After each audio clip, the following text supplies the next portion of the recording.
And we're on. Okay, good evening, everyone. Thank you so much for joining us. It is my absolute pleasure to be here tonight. My name is Bianca Milroy. I'm your Avid Reader Events host, and we are with some incredible company this evening to celebrate the launch and also a discussion around Animals Make Us Human. This is a wonderful collection of writing, photographs, reflections, essays, and so much more that you're going to learn about. And it's also a fundraiser for Australian wildlife.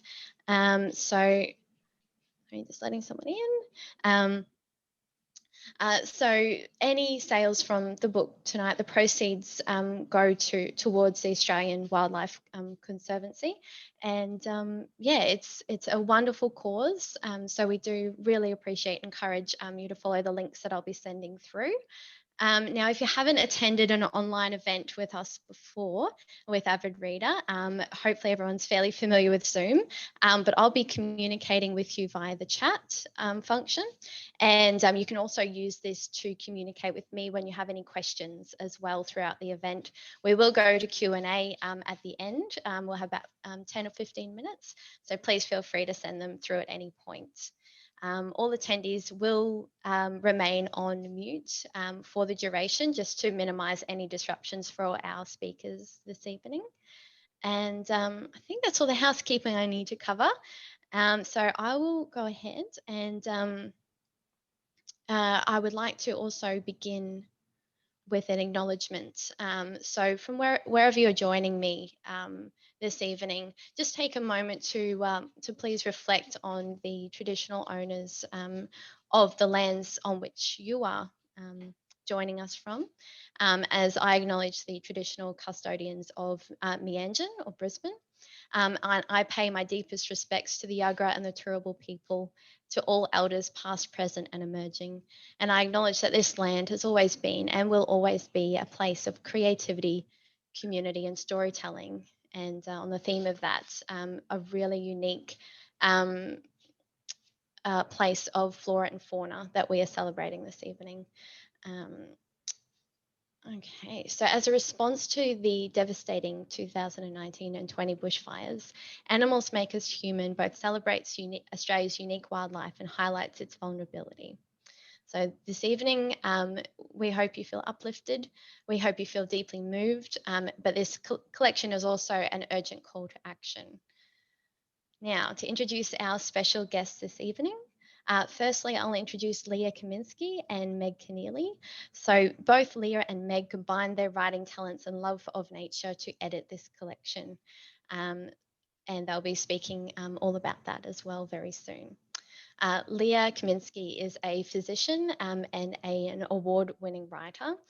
Her debut novel, The Waiting Room, won the Voss Literary Prize and was shortlisted for the Helen Asher Award. The Hollow Bones won the 2019 International Book Award in both literary fiction and historical fiction, and the 2019 Best Book Award for literary fiction.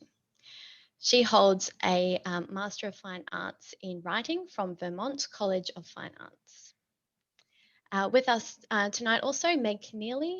Meg has worked as a public affairs officer in New York, a freelance writer and editor in Dublin, a talkback radio producer and a news reporter covering everything from courts to crime to animals' birthday parties at the zoo. She launched her writing career. I love that part. She launched her writing career in 2016 with a sideline stint as a scuba diving instructor. So Meg, you'll be our resident expert on any wildlife that'll be under aquatic, shall we say. And writing bios. Meg's first solo novel, Fled, based on the escape of First Fleet convict Mary Bryant, was published in 2019, followed by The Wreck in 2020. Meg is the co-author with her father, Tom Keneally, of the first 4 books in the Montserrat series of historical murder mysteries.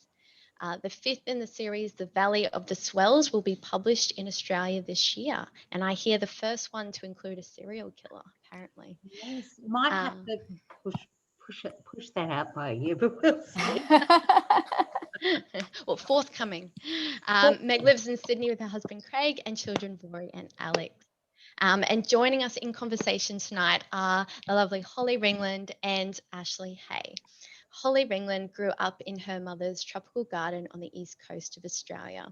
After wanting to be a writer since she was 3 years old, Holly's award-winning debut novel, The Lost Flowers of Alice Hart, was published in 2018 and has since become an international bestseller. Publication rights have sold in 30 territories, and a television series adaptation is forthcoming. Her second novel, The Seven Skins of Esther Wilding, will be published in 2022. And throughout 2020, Holly travelled Australia to film Back to Nature, a series she is co-hosting with Aaron Pedersen for broadcast in 2021 on ABC TV. We're looking forward to that, Holly.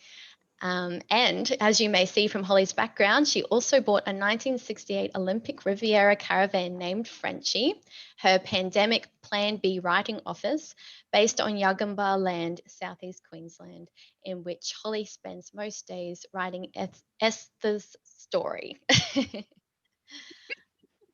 Thank you, Bianca. That's my pleasure. And last but not least, of course, it's Ashley Haye, who is a former literary editor of The Bulletin and a prize-winning author who has published 3 novels and 4 books of narrative nonfiction. Ashley's latest novel, 100 Small Lessons, and her previous novel, The Railwayman's Wife, was published in Australia to critical acclaim in 2013. Her work has won several awards, including the Colin Roderick Prize and the People's Choice Award in the New South Wales Premier's Prize. She has also been longlisted for the Miles Franklin and the International Dublin Literary Award. Ashley lives in Brisbane, Australia, and is the editor of Griffith Review. A very, very warm avid reader welcome to you all, and I'll now pass over to Meg. Sorry, Leah. We're the same person already. Yeah. We sort of more. We are co-editors working very closely together. Over to you, Leah. Thank you so much, Bianca, and welcome everybody. It's very exciting to be out of lockdown in Melbourne. Here I am in my garage on Zoom. Wow. Would love to be in Brizzy and having G&Ts with you all. But I'm just really honoured and thrilled to be here with you people, these wonderful writers. I'll just start very briefly about Animals Make Us Human. Where's the book? God, I've lost it. It's gone. Here it is in front of me. It's going to come up back to front. A Thing of Joy. So the genesis was basically me sitting in my lounge room trying to write, and it was sort of Christmas time 2019 2020 when the bushfires were upon us in the east, and feeling devastated, watching the same news feeds and reading the same things all of you were, and feeling particularly impotent and useless and horrified, and thinking, what can I do? What can I do? What can I do? I live in the city. I'm not affected by this, palpably. Like, I'm very lucky. And then I opened the window. I just remember that moment of opening the lounge room window to get a bit of fresh air, and smoke just poured in. Up until then, Sydney had been veiled in smoke and we hadn't really felt it. And that was just such a palpable moment for me of the devastation. And I just said, I've got to do something. Well, what can I do? Like, I'm not a millionaire. I can't kind of fix this by throwing cash at it. I'm a scaredy cat, so I'm not an activist. I'm not going to be marching around, and I'm not a politician. The only thing I really know how to do is write. And so I'd been collecting in the waiting room of our small clinic in Melbourne. I'd been collecting medical equipment for animals to send off to wildlife carers, and so everyone was coming in and bringing there was nowhere to sit in our waiting room because everyone wanted to do something. Joey pouches and someone went and got boxes and boxes of band-aids and bandages, and everyone had their own story to tell about how much they wanted to do. So I was talking to Lou Ryan at Penguin, who was, she's subsequently left, but she was very high up there, and we were both saying, what can we do? And I said, well, I really want to put a book together, like maybe we can get a bunch of writers together and do a fundraiser. And she got behind it, and we pitched it to Penguin, and everybody at Penguin was just so passionate. It was, the whole thing from the get-go was a labour of love, that everyone wanted to do something, and this is what we knew to do. And we, from the beginning, we decided it's all pro bono. Penguin threw money at it and donated up front to the two organisations that we'd chosen. And then, you know, once they'd said yes, I'm like, oh shit, I've got to do this. And Meg and I were just talking about why I picked up the phone and I just cold called her one day.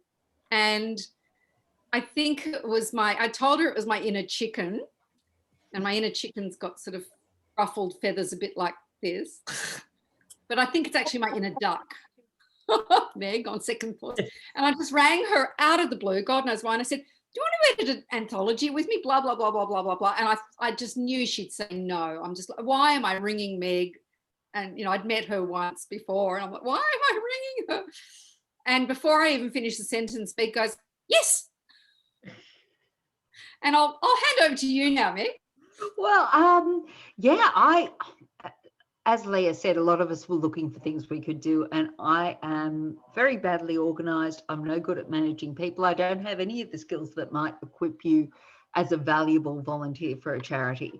So I was just so delighted to have an opportunity to do something. And I had a few days earlier seen a social media post from a wildlife carer who was cuddling a very badly burned young koala and a badly burned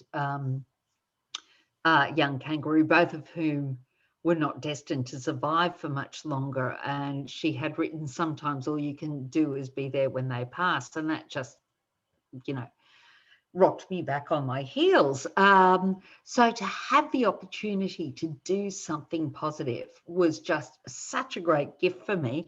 And also I thought, this sounds like it's going to be a lot of fun. It sounds like it's going to be a grand adventure. And it was just a joy from start to finish. And every, despite, you know, the usual sort of logistical wrinkles that you get in this sort of endeavour, Leah and I both had these wonderful pieces dropping like little jewels into our inboxes every few days. It was incredible, and we only had a few months to pull it together, so it's all a bit of a blur.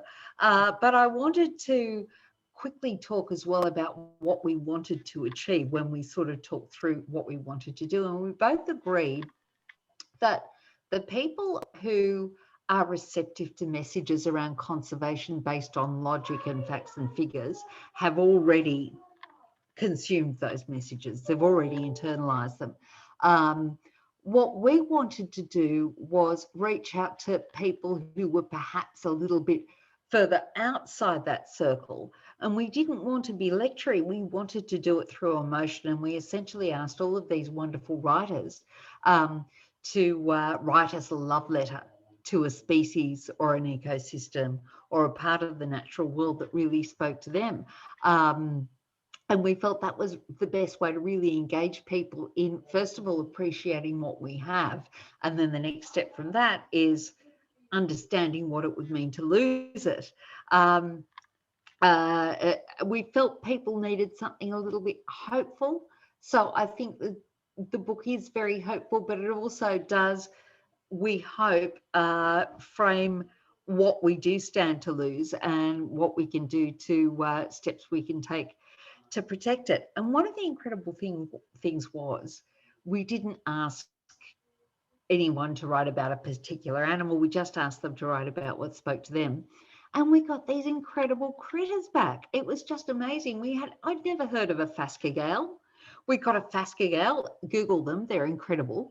And we got this, even as having worked as a scuba diving instructor for 10 years, I had still only the vaguest idea of what a Glaucus atlanticus was. And that was the creature chosen by Ashley Haye. And I'm going to hand over to Ash to tell you about this particular critter. Thank you. I have to say, I can remember when Leah contacted me and asked if I would be willing to write something for this, and For free. Yeah. And as everyone, I think everyone was sort of so conscious of their impotence in a way, and their desire to try to do anything. That we've got, I read a lovely line by Jo Chandler recently, just going back to your anecdote about opening the window, Leah, where she said, of course, what that smoke was those animals that had just been incinerated. And I'd never really thought about how we embodied them in a way in that extraordinary summer. We breathed them in, we sort of took them into ourselves somehow. But when you asked me to write the piece, it was really hard knowing which animal to write about. And I have to confess that the reason that I chose Glaucus atlanticus, which is a blue nudibranch or sea slug, a blue sea dragon, was because I'd always wanted an excuse to write about that creature. I'd always wanted, a reason to kind of tell the story about that amazing blue, and it's this incredible thing that it eats, or it sort of feeds on other bluebottles and things, and it takes their venom into itself, and then it can use it later, which, when you think about it, is either the coolest skill ever or just the most frightening idea ever. Thank you, Holly. Yes. So I'd been carrying this kind of blue story around with me, and a certain experience that I had with lots of beautiful blue jellyfish, and then these little sea dragons. What I didn't understand was the way writing the piece for you guys was going to bring more blue to me, because the most wonderful thing that happened after I'd written the Glaucus atlanticus piece was a fabulous writer in Melbourne. Am I right saying that she's in Melbourne? Angela Savage started to crochet or knit the animals in the book. And so at a certain point in a really crappy bit of 2020, which I think we can all agree there were several, this absolutely amazing creature arrived in my letterbox, which was my very own, knitted from a pattern. You can find the pattern for Glaucus atlanticus, and you can knit yourself, and not quite to scale, sea slug, which I have to say now sits on my desk. And I just think, if there was ever a reason to write something, to get your own knitted nudibranch is about the best outcome ever. So thank you for giving me the excuse to write the blue story in the first place, and just the greatest gratitude to Angela for making my creature real in a really extraordinary way. Yeah. I mean, one of the things I loved about your piece, Ash, is that idea that you talked about of the internalization of animals. And I wonder if we're sometimes a little bit surprised when we're just a bit quiet and breathe in a bit and suddenly realize that we're seeing ourselves reflected back from them, or that we see something kindred in them. Do you think that that's the case? Oh, look, there are so many fascinating directions to think about in terms of our relationships with animals, and maybe more importantly, their relationships with us, to take ourselves out of the center of the picture. When I got my copy of the book in the post, the first thing that I read was Bruce Pascoe's beautiful little introductory piece, where he talks about his, quite symbiotic in some ways, relationship with two dogs that he has. And it's just this wonderful little moment of togetherness, and talking about, the very mutual exchanges that go on in terms of love, and in terms of just sort of being in the world together somehow. I don't know. I mean, quite randomly this morning, I don't know if anybody else saw it, there was an extraordinary piece in the New Yorker by Anna Hayward about her dog, a dog that she was fostering called Jack, which did some really elegant and provocative and just sort of deep diving work on unpacking why we have the relationships that we have with different animals, all the different ways we try to make sense of it, let alone, how they might try to make sense of it. And I think you know, in so many of the stories that we try to tell around climate and that we try to tell around the sort of state of the world we're in, we come back to this sense of the necessary interdependence and interconnectedness of all sorts of organisms. Now, animals are kind of easy, maybe they're easy reference points. Maybe we don't do it as much as we should with trees or with plants or flowers, although I know Holly would, you know, correct me on that. But maybe it is, you know, maybe at the base of it, that's what it is. It is a conduit for us to remember our smallness and our insignificance as part of this sort of greater planetary ecosystem. Yeah.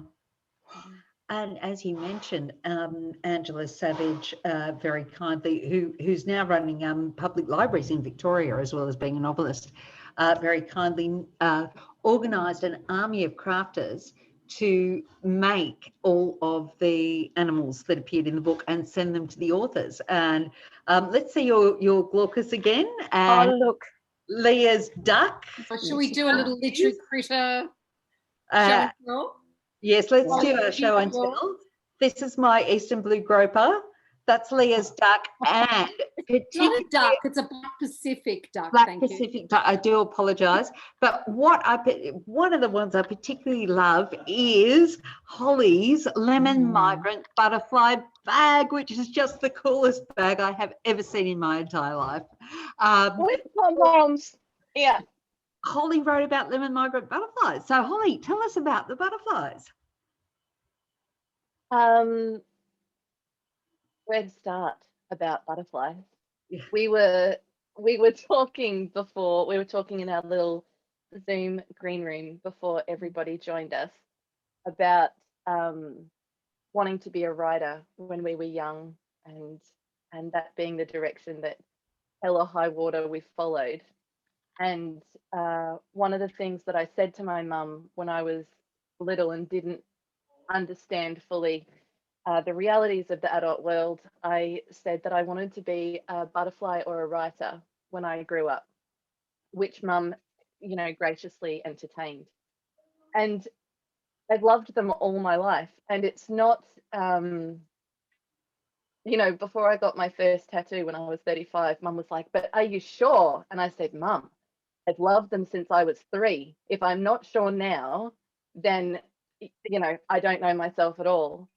And so when we all basically sobbed through that summer with the bushfires, I remember Ash and I did an event at Avid Reader in person back when that was a daily occurrence. And I had a pause halfway through because I was so choked up. We were all living with the reports every day that the fires were happening every day. And when I got Leah's email saying, you know, we're putting in an expression of interest, would you be interested in donating your time and words to write about an animal that means something to you? And the funny thing about having loved butterflies all my life is that I've never written about them in a specific way. I've written about them in my first novel, and I've written about them in short stories, and I always find a way to put them in somewhere as a symbol of transformation or of stillness. But I've never written a love letter to this insect, this creature that has been something that I've looked for, in the same way that when I go somewhere I don't know, I look for the library or I look for a bookshop as a way to get to know the place. I do that with the flora and fauna and the butterflies that are there in the same way. And Queensland, having grown up in southeast Queensland, we have some dazzling butterflies here. There's the Richmond Birdwing butterfly that in Yugambeh language they call the dancing lights, because when those neon greens flash, it looks like they're flying lights in the daytime. And then the Ulysses, the blue tigers, you know, all these flashes of aqua and just stunning splendor, you know, in nature. But when I was thinking about what butterfly I wanted to write about, there is one that I have remembered and loved. And in southeast Queensland, it's actually called, air quote, a plague. We get every 7 to 10 years, we get a plague of lemon migrant butterflies, where the air is thick with them and driving is just horribly heartbreaking. And when I was a little girl and I grew up a block from the Broadwater from the Pacific Ocean, I would swim and I would come out of the water. Thank you, Leah. And I would be covered. They would land on my body, on my arms, because they taste with their feet and they love sort of sweet, sweaty, salty skin, I guess. And so I thought, okay, I'm going to write about the lemon migrant.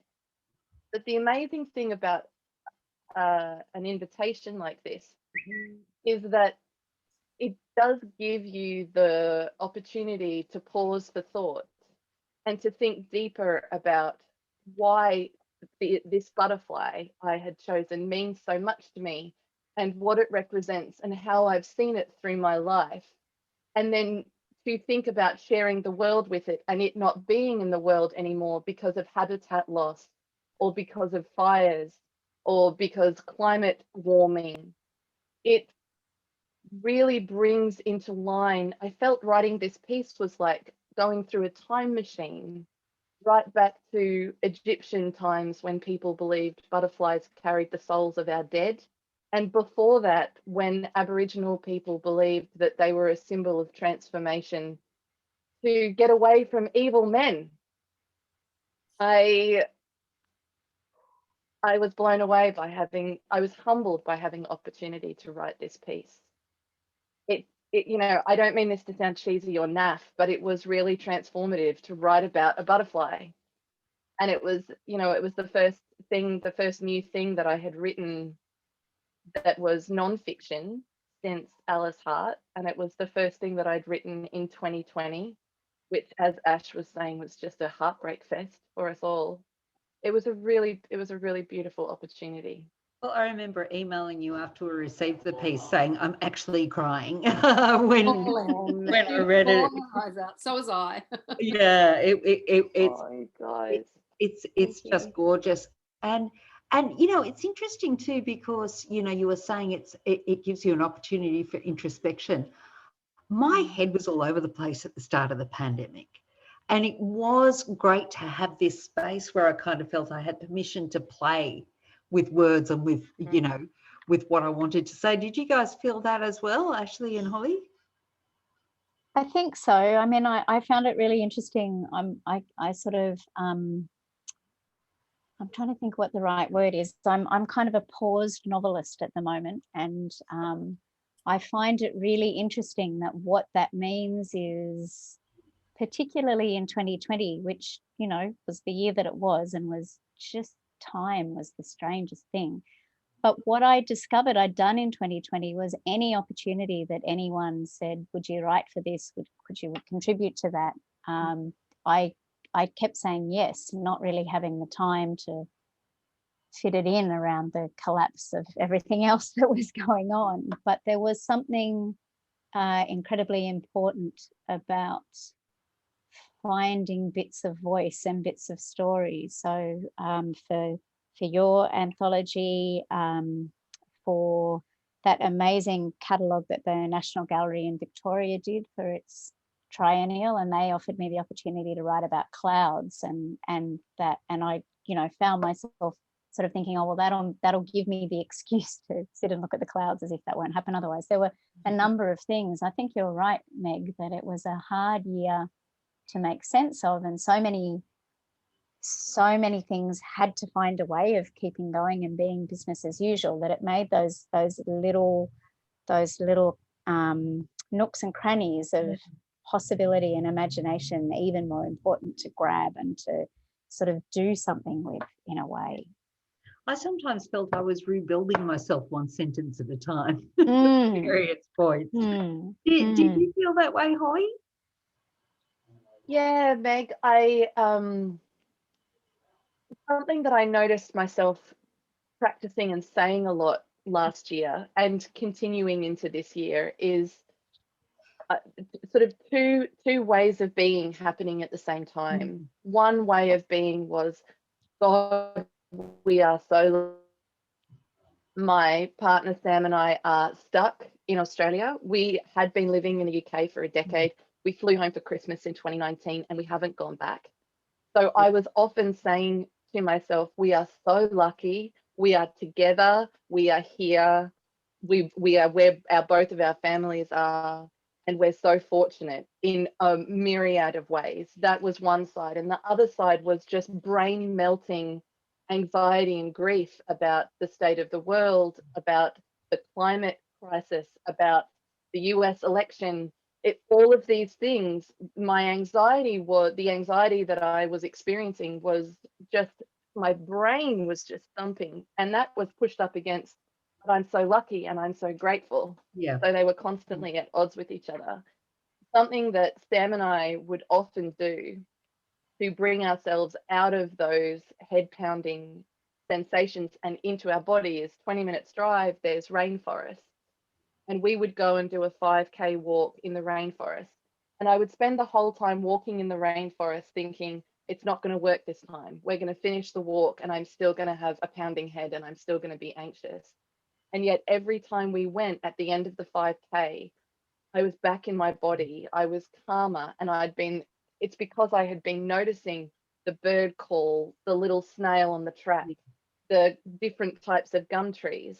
And it's that slowing down and that mindful practice of being present in a natural space, existing completely outside of the pandemic. The gum trees don't know about the pandemic. The birds and the galahs and the cockatoos, they don't know about it. Maybe they do. But I'm thinking to myself, maybe they don't. Writing this piece about the lemon migrant butterfly gave me the strangest experience because it reminded me of how it feels to put myself in nature and amongst animals and insects. Writing about them, writing about butterflies gave me the same sense of wonder that's sitting and watching them exist entirely oblivious to me. It gave me that same sense of presence and awareness and really helpful insignificance. Yeah, well, one of the other writers, one of the other very kind contributors, Mark Brandy, who wrote about grey-headed flying foxes. I remarked to him at one point, "Isn't it comforting to see nature just going about its business?"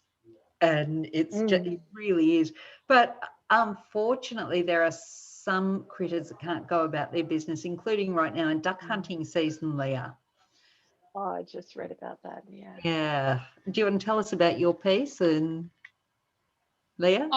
Very briefly, I mean, I really identify with what you were saying. It's like this goes back to childhood, Holly and Ash. This was a creature that I've always loved. I've always loved ducks. Not that I've had any particular outstanding connection with them. I grew up in suburban Melbourne, was never allowed to have a pet. I probably got to feed ducks down at some pond, but I don't remember it. The ducks I remember, after school, Daffy Duck, Donald Duck, Jemima Puddle Duck. Those were the ducks that populated my childhood. But it became a thing where, everybody knew that Leah loved ducks, and so would bring me, tchotchkes, and I've got, duck wall-to-wall little duck ornaments. And for my 21st birthday, I'd been nagging my mother, I really want a pet / pet duck, and never was allowed to have a pet except for an ant farm. And she gave me a ceramic duck, which I still have. Died 2 months later, not the duck, my mother. And so this duck really symbolized sort of her in a way, and the gift that she gave me. But I just love them. I don't know why. People have said to me, why do you love ducks? And it's sort of like saying, why do you love your children? I don't know, just they're cute. But my story basically briefly, spoiler alert, covers the fact that when I was at uni, I was a bit of a scaredy cat and a bit of a dag, really. I was looking at all the cool kids in the cafe smoking joints and being really, activists and blah, blah, blah. And my way of being an activist was the $4 a week that I earned in my waitressing job was to donate to this newly formed group called the Coalition Against Duck Hunting, a fellow called Laurie Levy, who was quite a radical in his time. And I actually met him for the first time last month. He's nearly 80. But that was when there were 100,000 duck shooters in Victoria per season, and they would go out in camo gear and semi-automatic weapons, and just, you know, sport was duck hunting. Unfortunately, this year it's been renewed, but we're down to something like, I think, 3,000 duck hunters, and it's a much shorter season. But for me, writing about ducks was very much about this experience of contributing my $4 a month to the people that went out into the wetlands and physically stopped these hunters, and were really courageous and brave. And then many years later, when the Freedom of Information Act came out, I decided, oh, I'm going to see if ASIO's got a file on me. God knows what I thought they were going to have a file on me, but I've done nothing, literally. And a package came a couple of months later, and there was my dossier. And I was under ASIO's watch for a number of years because I had, shock horror, sponsored a wild duck. So I think they're after the wrong person. So that's what my piece is about. Anyway, over to you with your groper. Come and tell us about your groper, Meg. Okay, well, I think we've only got, Bianca, I think we've only got a few minutes before questions, don't we? Oh, but just very briefly, this is my blue groper. The eastern blue groper is a fish that lives on the sort of off the lower east coast of Australia. And I was a scuba diving instructor and a keen scuba diver for many years.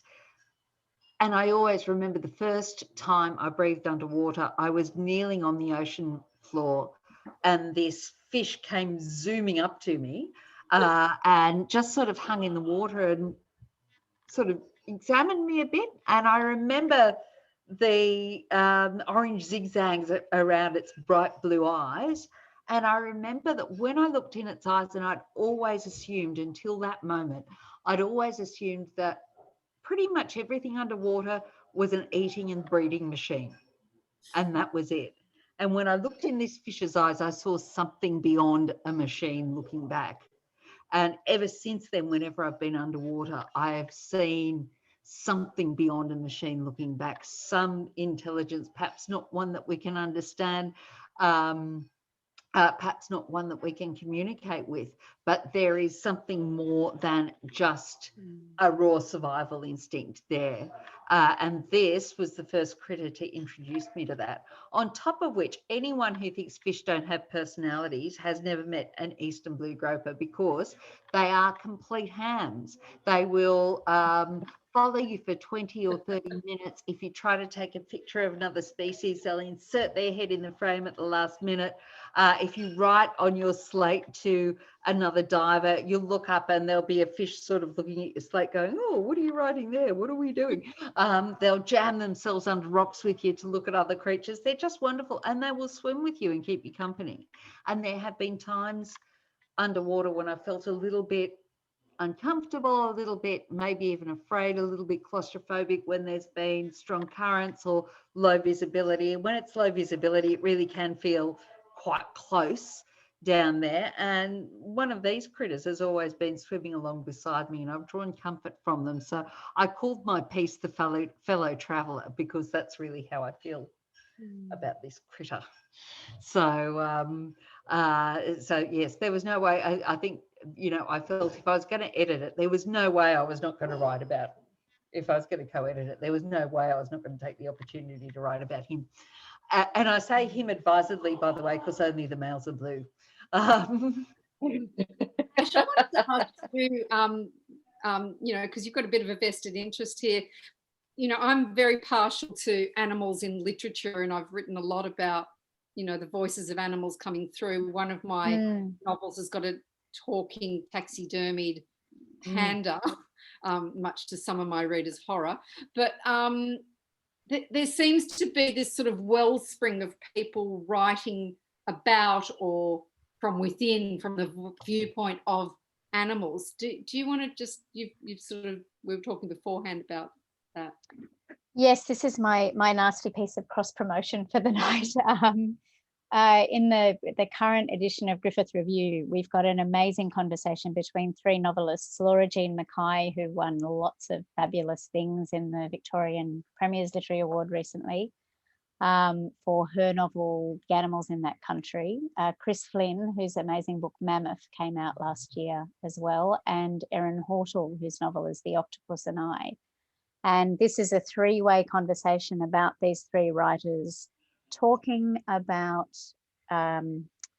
writing animals in a way that isn't writing a book with talking animals, if you see what I mean. So what is beyond anthropomorphism? What is the space between anthropomorphism and anthropocentrism? How you can start to imagine and vivify, I guess, those different voices in fiction.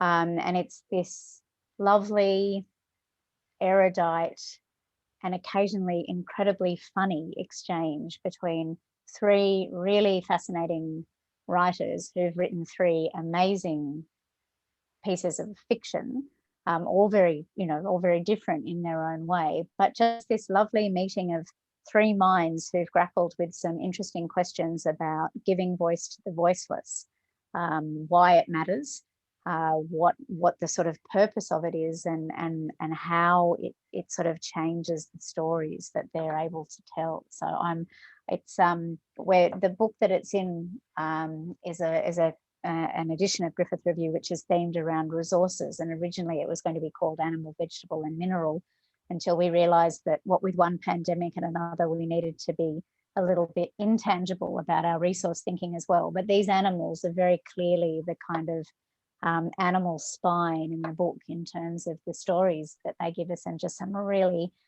fascinating and respectful and challenging ways that that these three writers in particular have worked with them. And they're also creative. I mean, they all take approaches that nobody else could take and that you think might not work, but they make it work so brilliantly. Absolutely. And I think there's something really, there's all those lovely ideas about serendipity and synchronicity. So the fact that, these three very different pieces of fiction have come into the kind of cultural conversation at exactly the same moment, in exactly the same year. And again, how that lines up with, I'm not sure how long each of those authors took to work on those novels, but they all appeared last year when we did have that different sense of, for us in Australia, the animals and insects and all those organisms in the fires, but then also that absolutely bizarre disconnect from so many parts of our own world through the pandemic, and and those extraordinary experiences of watching animals reclaim space in other parts of the world as well. I think something about those three books and this conversation coming into being at that particular time is just fascinating, and how we all collectively or jointly or somehow imaginatively inhabit these kinds of areas. Yeah. And that's available now, is it? Sorry? That's available now, the Griffith Review? That is the one that's out right now. In fact, I'll do this. It's awful. Yes, there you are. please do. That's the one that's out right now, which may also be backwards, with a beautiful photograph on the cover. Sorry. And I mentioned there was a recording as well of that event, the panel discussion around the launch of the latest Griffith Review edition, that will be also available up on YouTube for any viewers who are interested, alongside this one when it goes up too. Thank you, avid reader. Yes. I think we're going to open for questions fairly soon, but can I sneak one into Holly? Can you just tell us very briefly about your the series that's coming out soon? Oh, yes. Now everyone's going to get to see me be really awkward, because this hasn't sunk in my brain, through my brain at all. It's coming to air on ABC this year. August has been mentioned, thrown about, but nothing's confirmed yet, so kind of around winter. It's an 8-episode series called Back to Nature that I have co-hosted with Aaron Pedersen, one of our great actors of Mystery Road fame, and more recently Remastered Australia. He's been doing on the ABC, and Kaz and I have gone to 8 different locations around Australia, and each episode is in a different location. And we walk on country together and we learn and share stories in the land. And I haven't seen any playback footage. I only have in my mind the experience of making the show, but it was a profound experience to travel on country during a pandemic, to notice how exquisite it was to see trees and animals in the wild in such a heightened time in our collective experience on Earth. I had the incredible honour in every location of meeting an Aboriginal elder of that place who shares stories and meanings with us in each episode. And I've thought about this a lot since Lost Flowers was published in 2018, where it seems that sometimes in life you live experiences and you absorb them later because you can't do both at the same time. And that's what making Back to Nature last year was like. Filming the show was meant to take 10 weeks. It took 10 months with border closures, and I wrote my butterfly piece after the first chunk of filming had been filmed and done, and we were shut down and sent home and had to wait out border closures for the next border to possibly open up, and then off we would go again. So we often said to each other the great irony of the fact that we were making a TV show. It's nothing in the style of David Attenborough. It's not a documentary in the sense that we're used to. It's very cinematic. It's very beautiful. It's very emotive. And it's all about stories and how the land speaks to us because it is alive. So I lived it and we made it. And it was an extraordinary experience.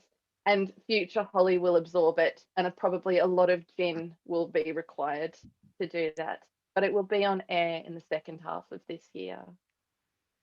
Wait, hey. I'm excited.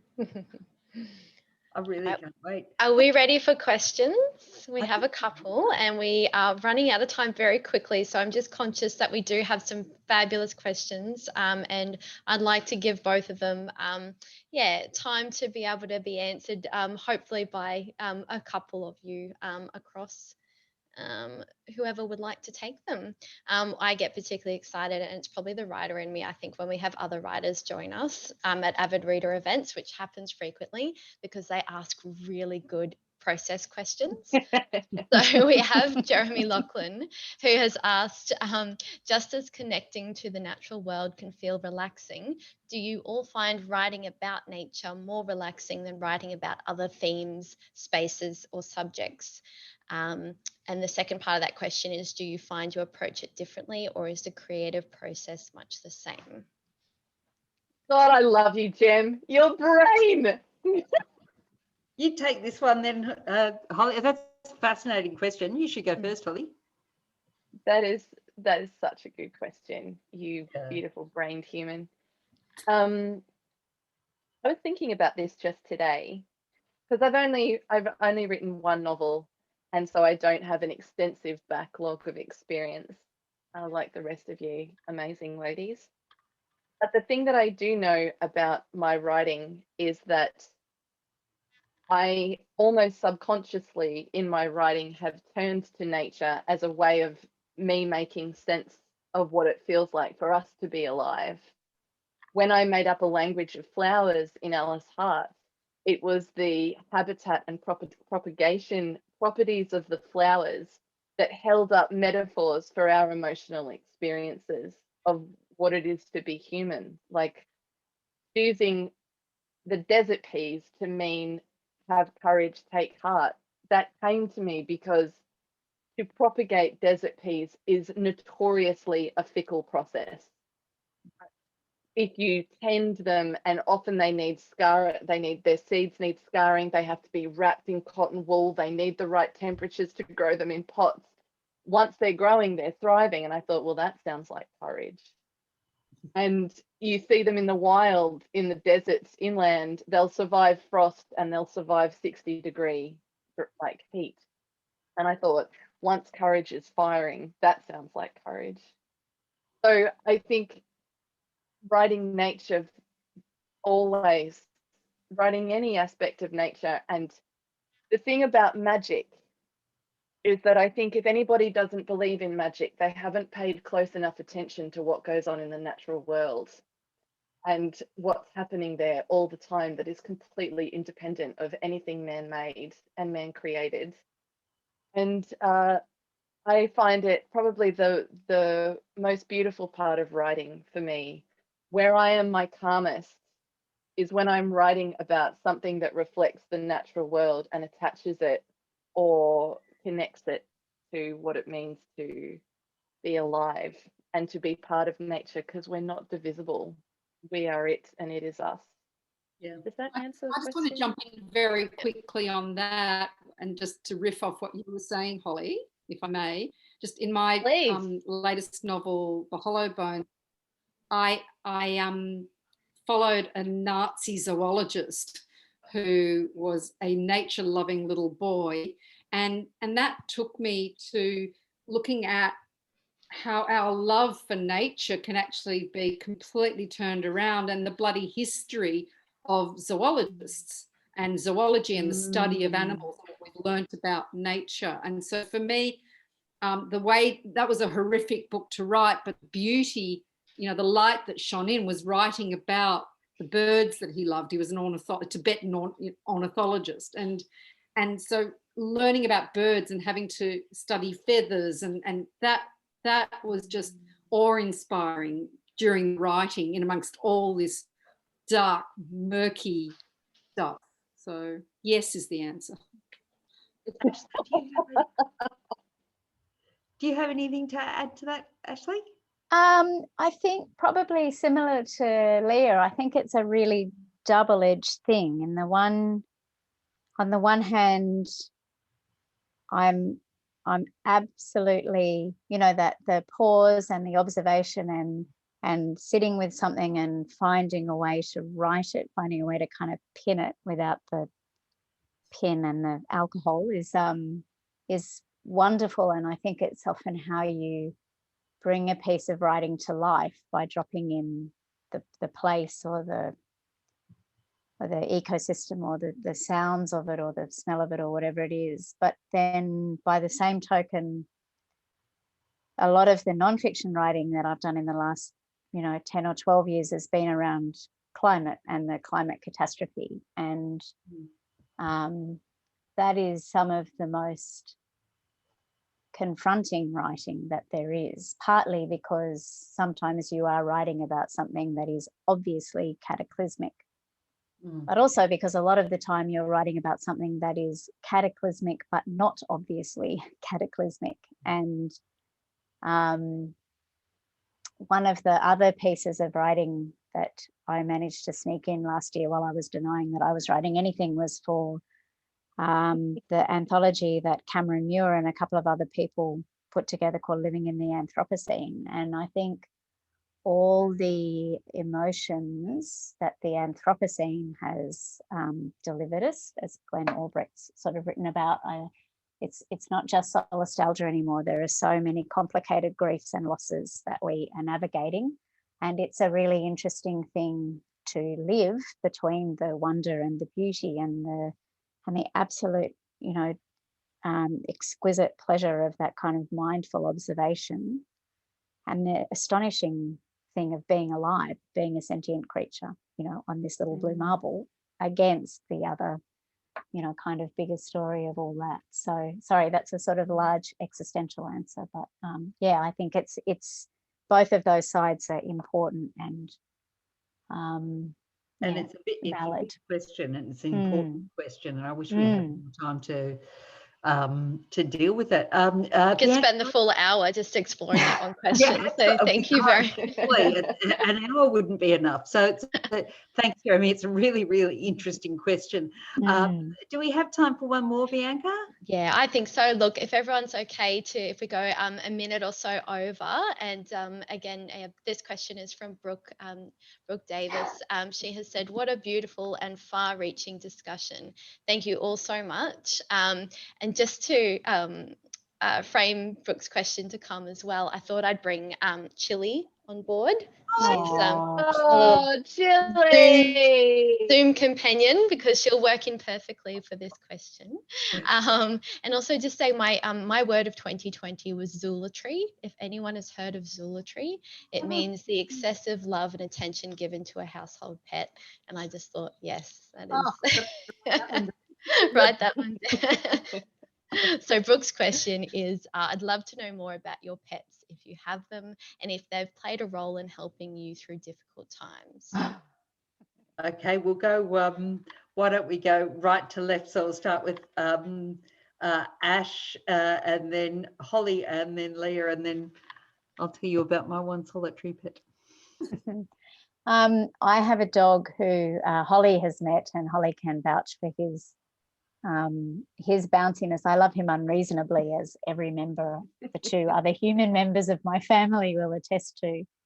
I think it's why Bruce Pascoe's introduction to Animals Make Us Human put so many things, so many important things into words. And I saw Bruce doing a talk recently, and the dogs, it was a Zoom thing, and the dogs were sort of in the background, and one of them barked, and Bruce said something, I can't remember the exact line, but it was something like, they don't have a lot of vocabulary, but when they understand what you're saying, they really want to join in. So yes, the dog was a great life to have amongst us, particularly last year. He's now dealing with the shocking discovery that the two taller people in the house have now gone back to working in actual offices, which means he's at home on his own. And his comment on that today was to eat a pair of my shoes, which he hasn't done since he was a puppy. So the fact that I still love him unreasonably, there are always more shoes. Actions speak louder than words. Yeah, that's how to get your attention, Ash. That's revenge. That's revenge and payback. Right there. I think my mum has 5 Australian Shepherd dogs. Wow. So they feel they're my dogs. They feel like my dogs. And the benefit of being quote stuck at home in Australia and living with my parents is that I am with them every single day. And a couple of days ago, they went on an excursion to go and get clipped and groomed, which takes 6 hours because they are 5 of the biggest fluff balls you've ever seen in your life. And they have the joy of about 50 children contained in each body. And so both my parents and all 5 dogs were not here. And it was the first time I could remember being on this land. Mum's on 3 acres, I should say. That's why there's space for all 5 plus humans. And I was here working away, and you don't know until you're not with them anymore what an enormous part of your life their consciousness and their physical presence is. I talk to them all day long. Everything, I'll keep this gate shut. Where are they? Are they all in the house? Are all 5 in the paddock? Who's over here? Is someone, there's always something in my brain switched on to where those lives are around these 3 acres. And when they weren't here, it was kind of lovely to have peace, but much more overshadowing that was just how awful that glimpse of them not being here was. And when I'm in my caravan writing all through the day, they come down and they just install themselves under or around the van somewhere. hear them breathing, or I'll hear them digging, or one of them in particular, she will give me enough clues about it's time to throw the ball, get up and walk away from the keyboard, that she will bring the ball inside the van, and she's gotten so savvy that she will drop it now right on my foot. Another one comes in and she's like a bull, and she just knocks it left, right, and center with her tail and her head, and she knocks my hands off my keyboard. So it's, I can't, and I look them in the eye and have that interspecies moment where they are recognizing me and I am recognizing them, and I'm never not mind blown by it. I'm always really humbled by it. Yeah, I can so relate to that. Definitely. It's like, even though Chili can't speak, she's always in the conversation. She's always paying so much attention. Absolutely. Yeah.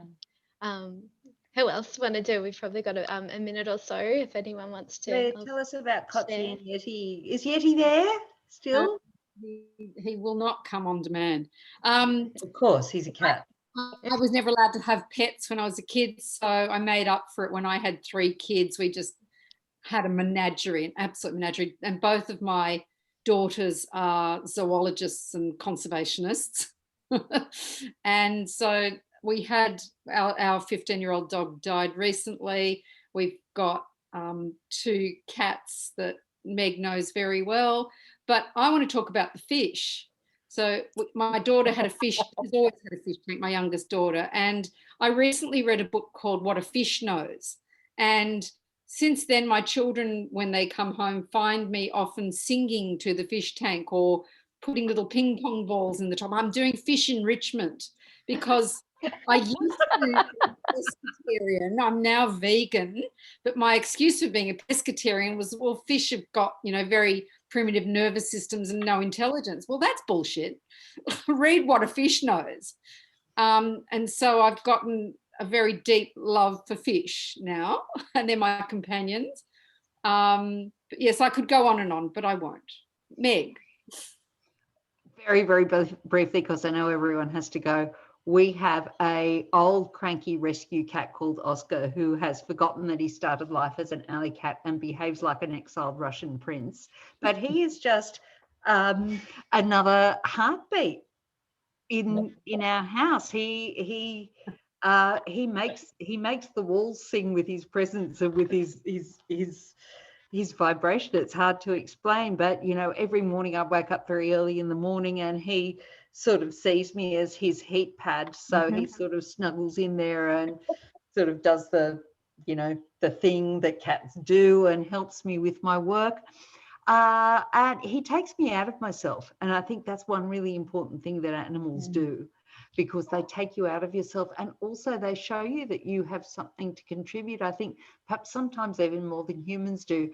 I have a sort of a niece who's a black Labrador, the black Labrador of a very good friend of mine. And whenever she sees me, I always play tug of war with her. She sort of puts her shoulders down and puts her backside in the air, and we have these tug of war games. So whenever she sees me, she bounces up and goes, oh my God, it's you. Are you going to play with me? And gives me a face bath.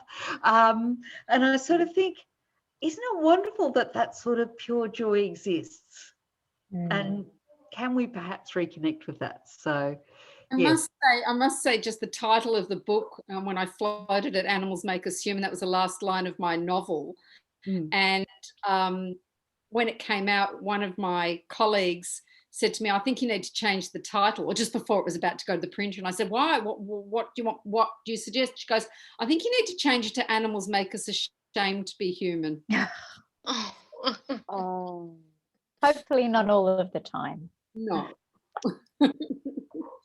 There's a beautiful quote that maybe is nice to end on by the UK writer Matt Haye. Yeah. And he said, he was talking about dogs, but listening to Meg and Leah talk about fish and cats, like kind of insert any animal into this. But Matt Haye said, get a dog. Look, just get a dog, because you'll have no other opportunity in your life to be Beyonce every time you come home. Absolutely. And so I just think it sums up having animal love in your life. Absolutely. The closest we'll get, you Beyonce. They do give you the best reception when you've been away, even if it's for 10 minutes. Yeah, I think In a animal word for videos. insects too, not the charismatic animals. Read the book because there's lots of, there's even a huntsman spider, thanks to Oh, the Gerald. spider. Gotta love Yeah. him. And I mean, every single one of what I love about it is every single person who's written it has done so from the heart. And so you have people writing about bugs who make bugs, who sort of make them come alive for you. It's extraordinary what people can do when they're writing from the core of their being. And Bianca, I'm really sorry, but I think we've probably gone way over time. We have. So I'm going to wrap up there, everyone. Thank you so much for joining us. Thank you for your support and questions. Thank you, Meg, Leah, Holly, and Ashley, for your time and generosity. Thank you.